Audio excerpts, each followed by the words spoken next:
Hey everyone, welcome back. In this quick tutorial, I'll show you how to customize iPhone widgets fast so you can make your home screen look cleaner, more useful, and more personalized, and we'll do it in under 2 minutes. First, go to your iPhone home screen and simply tap and hold on an empty area until all the apps start to jiggle.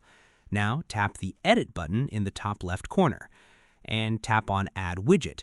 This opens the widget library where you'll see widgets for apps like clock, weather, photos, calendar, notes, and more. Select the widget you want to add. You'll see different sizes available, small, medium, or large. Choose the one that fits your layout, then tap Add Widget. Drag it anywhere you like, and when you're happy with the placement, tap Done.